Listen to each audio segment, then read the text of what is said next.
নমস্কার বন্ধুরা, আমি শ্রাবণী। রোজকার মতো আজও আমি এসে গেছি তোমাদের একটা গল্প শোনাতে। আজকে আমি তোমাদের ঈশপের একটি ছোট গল্প বা নীতিকথামূলক গল্প শোনাবো।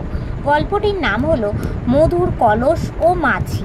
তো তোমাদের প্রথমেই যে কাজটা করতে হবে, আমার চ্যানেলটা সাবস্ক্রাইব করতে হবে, লাইক করতে হবে, কমেন্ট করতে হবে এবং স্কিপ না করে গিয়ে পুরো গল্পটা শুনতে হবে।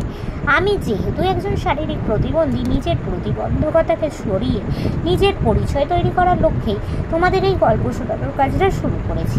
তোমরা যদি আমাকে সাহায্য বা সাপোর্ট করো তবেই আমি এই কাজে সফল হতে পারবো। তাই আমি তোমাদের রিকোয়েস্ট করছি, প্লিজ তোমরা আমাকে সাপোর্ট করো, আমার চ্যানেলটা সাবস্ক্রাইব করো, লাইক করো, কমেন্ট করো ও শেয়ার করো। আর এখনও অবধি যেসব বন্ধুরা আমার চ্যানেলটা সাবস্ক্রাইব করেছো তাদেরকে অনেক অনেক ধন্যবাদ জানালাম। তো চলো তোমাদের আজকের নীতিকথামূলক গল্পটি শোনানো শুরু করে দিই। গল্পটির নাম তো আগেই বলেছি, আবার বলছি, মধুর কলস ও মাছি। একজন দোকানদার বিক্রি করবার জন্য একটা কলসিতে মধু রেখেছিল। কী করে যেন মধুর কলসিটা উল্টে গেল আর সব মধুটাই গড়িয়ে ছড়িয়ে পড়ল মাটিতে।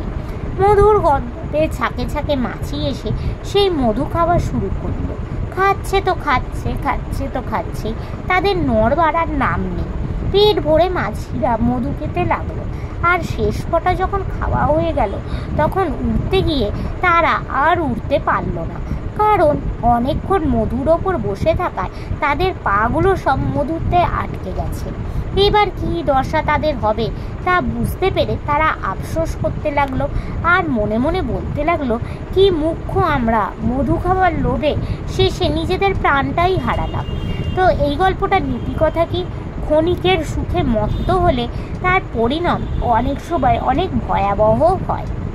নমস্কার। তো বন্ধুরা, আজকের এই নীতিকথামূলক গল্পটা এখানে শেষ হলো। তোমাদের যদি ভালো লাগে প্লিজ লাইক করো, আমার চ্যানেলটা সাবস্ক্রাইব করো ও শেয়ার করো। আজকের মতো আমি চললাম, আবার আমি কাল চেষ্টা করব তোমাদের এরকমই কোনো ছোট গল্প শোনাবার। আজকের মতো টাটা।